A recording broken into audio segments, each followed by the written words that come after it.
Shalom, bonjour à tous. Donc, je suis le frère Joël. J'espère que tu vas bien. Je suis ici pour te parler de Jésus-Christ de Nazareth, mon Seigneur et Sauveur.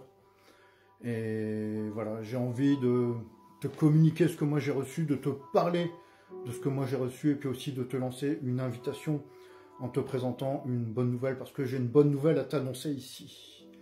Il est écrit dans la Bible, en vérité, je vous le dis, celui qui croit en moi a la vie éternelle. Dans l'évangile de Jean, Amen. Alors, je vais te dire ceci, à toi qui m'écoutes maintenant, si tu veux du changement dans ta vie, c'est maintenant. Prends juste quelques minutes pour m'écouter.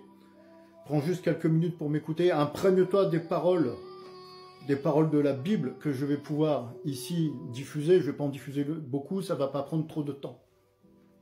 Mais j'aimerais te dire ceci. Je suis un témoin en fait. Je suis un témoin de Jésus-Christ et Jésus-Christ a changé ma vie. Il a vraiment changé ma vie à 100%. Je ne suis plus du tout le même. Je ne suis plus du tout le même Joël que j'étais il y a encore quelques années en arrière. C'est merveilleux. Et donc j'aimerais pouvoir te partager ça. Tu sais peut-être que là où tu es, mon ami, tu es peut-être un homme, tu es peut-être une femme, mais peut-être que là où tu es en train vraiment de souffrir, tu as des problèmes, tu as des difficultés, tu as des épreuves. Et puis tu es là, tu ne sais pas quoi faire. Pourtant, tu en as essayé des choses. Tu en as essayé des stratégies. Tu as peut-être fait des thérapies, tu as peut-être pris des médicaments. Tu t'es adonné au sport, tu t'es adonné à la philosophie, tu t'es adonné à un tas de choses. Mais rien ne marche, tu as toujours en toi ce poids, ce fardeau. Laisse-moi te dire une bonne chose, le Seigneur Jésus-Christ, qui est aussi le médecin des cœurs, peut te libérer. Je crois en Jésus, je suis saint de corps et d'esprit. Je suis saint de corps et d'esprit, je crois en Jésus, je crois au surnaturel, je crois à ce que la Bible nous enseigne. La parole de Dieu est merveilleuse. La Bible recèle des trésors, la Bible en elle-même est une autorité, la Bible en elle-même est un trésor. Amen. Donc tu sais, tu peux souffrir dans ta vie, tu vas avoir des problèmes, ça peut être des problèmes de santé, des problèmes d'argent, et tu ne sais pas quoi faire. Tu te dis, je vais changer de job, je vais changer de ville, je vais changer de pays même. Mais tu sais dans ton cœur que ça, c'est pas ça qui va être suffisant. Tu sais que c'est pas ça qui va marcher. Tu sais que c'est pas ça qui va régler tes problèmes. Je m'adresse aussi à toi qui est peut-être un homme ou une femme. Toi à qui la vie a tout donné. Tu as tout. Tu as tout ce qu'il te faut. Maison, voiture, les voyages, les comptes en banque bien garnis. Mais tu sens malgré tout qu'il y a quelque chose. Il y a comme un vide à l'intérieur de ton cœur. Il y a comme un vide à l'intérieur de toi. C'est comme si tu étais coupé de quelque chose d'essentiel. Mais je vais vous dire quelque chose. C'est un mal qui nous ronge actuellement. C'est un mal qui ronge nos sociétés modernes. C'est-à-dire, nous sommes coupés de toute spiritualité. La plupart des gens maintenant s'adonnent à des spiritualités occultes, à des choses qui sont négatives. Pourquoi toujours pour la même chose? La recherche de l'argent, la recherche du pouvoir. Je veux dominer sur l'autre. Je ne veux pas que l'autre puisse réussir. Je veux réussir et je ne veux pas que lui avance. Les gens se livrent à toutes sortes de choses. Les gens se laissent aller à toutes sortes de choses que condamne la parole de Dieu. Toutes ces choses sont condamnées par la parole de Dieu. Tout ce qui est occulte, tout ce qui est magie noire ou magie blanche, c'est condamné. Et sans le savoir, tu te condamnes toi-même. Tu te condamnes toi-même. C'est un serviteur de Dieu qui te parle. Écoute-moi, s'il te plaît. Écoute-moi. Je ne suis pas ici pour te faire la morale, pour te faire la leçon. Je suis ici pour te dire que si tu veux du changement dans ta vie, si tu veux une amélioration spectaculaire dans ta vie, c'est très simple. Tu acceptes Jésus-Christ dans ton cœur. Tu l'acceptes réellement. Il ne s'agit pas de l'accepter d'une manière intellectuelle. Il s'agit de le recevoir dans son cœur. Écoute mes paroles, s'il te plaît. Vous savez, le problème, c'est toujours l'être humain. Au départ, Dieu nous avait tout donné. Dieu avait tout mis à notre disposition. On vivait dans un monde merveilleux. Et l'homme a chuté. Et malgré toutes les alliances que Dieu a pu passer avec l'homme, je te parle du Dieu d'Abraham, d'Isaac et de Jacob. Amen. Je te parle du Dieu d'Abraham, d'Isaac et de Jacob. Je suis un chrétien.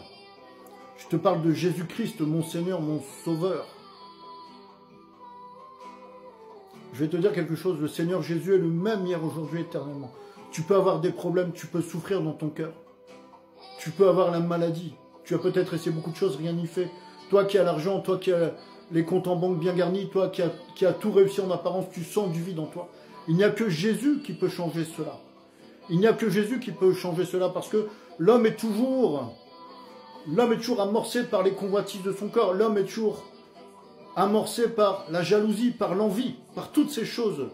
C'est le cœur de l'homme le problème. Le problème, c'est nous. Le problème, c'est toi. Le problème, c'est moi. C'est nous, c'est ce qu'on a dans le cœur, en fait. La Bible nous le dit. Je vous invite à réfléchir à ce verset que j'ai noté ici. Dans la Genèse, l'Éternel vit que la méchanceté des hommes était grande sur la terre, et que toutes les pensées de leur cœur se portaient chaque jour uniquement vers le mal. Réfléchissez à cela. Réfléchissez à ce verset. Le cœur de l'homme, naturellement, se porte toujours vers le mal. La solution, c'est de croire au Seigneur Jésus-Christ. C'est lui qui peut nous changer. C'est lui qui peut guérir tes maladies, parce qu'il est le même hier, aujourd'hui, éternellement. C'est lui qui peut t'aider à tourner le dos aux mauvaises habitudes que tu as, aux mauvaises pratiques que tu as, aux mauvaises choses de ta vie qui chaque jour te font honte, qui chaque jour te font souffrir. Abandonne tout cela. Accepte Jésus dans son cœur et tu seras transformé. Ta vie sera transformée. Tu marcheras en nouveauté de vie. Tu deviendras une nouvelle personne. Je ne suis plus celui que j'étais avant. J'ai été changé, j'ai été transformé, mais à 200%. J'ai laissé tomber tout ce qui polluait mon existence. La colère, l'alcool, le tabac et toutes ces choses. Est-ce que toi tu y arrives? Moi je parle de tabac, de colère, d'alcool, mais on a tous des points faibles. Toi peut-être tu as une faiblesse dont tu n'arrives pas à te débarrasser. C'est parce que par nos propres forces on ne peut pas le faire. Tu dois naître de nouveau. Tu dois renaître. Tu dois accepter Jésus dans ton cœur et te faire baptiser dans le nom de Jésus-Christ. Amen. Moi j'ai pas honte de l'évangile. L'évangile c'est une puissance. C'est une puissance pour celui qui croit.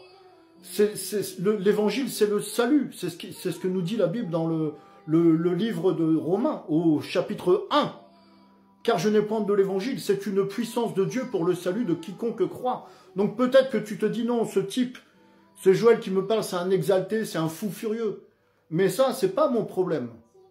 Je ne suis ni un exalté, ni un fou furieux. Je sais en qui j'ai cru, je sais en qui je crois. Je crois en Jésus de Nazareth. Le Seigneur des Seigneurs, le Roi des Rois. Alléluia, c'est merveilleux. C'est merveilleux. Je t'invite à croire, je t'invite à changer ta condition, je t'invite à changer de paradigme.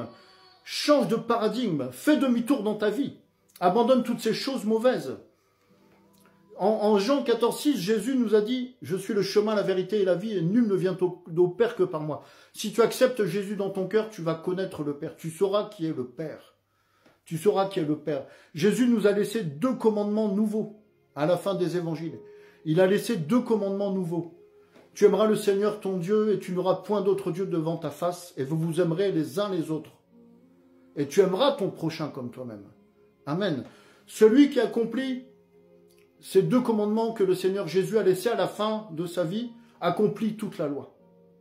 Et Jésus-Christ avait dit au grand chef juif, au grand théologien qui s'appelait Nicodème, il lui avait expliqué cela, il lui avait dit, si tu veux changer, tu devras naître de nouveau. Donc toi aussi, si tu veux accepter Jésus dans ton cœur, tu devras naître de nouveau. Accepte-le maintenant. Tu as besoin de te repentir, tu as besoin de changer. Change de direction, change de vie. Tu devras naître d'eau et d'esprit. Amen.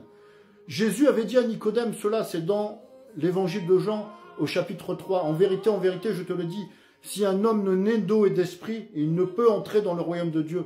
Ce qui est né de la chair est chair, ce qui est né de l'esprit est esprit. Amen. Donc là où tu es bien-aimé, je t'invite, accepte Jésus dans ton cœur. Si tu sens qu'il y a quelque chose en toi qui se passe, qui bouillonne, si tu sens qu'il y a comme une pression interne en toi, ne sois pas troublé, c'est simplement le Seigneur Jésus qui t'appelle. Alors accepte-le. Si tu sens que mes paroles te touchent, accepte-le. Lève la main comme moi et dis, Seigneur Jésus, je t'accepte comme Seigneur et Sauveur personnel. Amen. Je te demande juste encore maintenant un petit effort. Et tu dis, Seigneur Jésus, je me repens du mal que j'ai pu faire. Je vais changer à partir de maintenant. Je vais changer de comportement. Je fais demi-tour dans ma vie. Je mets ma vie en ordre maintenant. Amen. Amen. Gloire à Dieu. Gloire à toi si tu as accepté. Gloire à Dieu si tu as accepté. Merci Seigneur. Merci Seigneur Jésus. C'était votre frère Joël. Vous pouvez me joindre ici. Je suis dans les Hauts-de-France. Je vous répondrai avec plaisir et aucun problème. Que le Seigneur vous bénisse, passez une excellente fin de journée. Shalom. Shalom, ça veut dire dans la paix. Shalom, shalom, shalom. Que Dieu vous bénisse. Amen.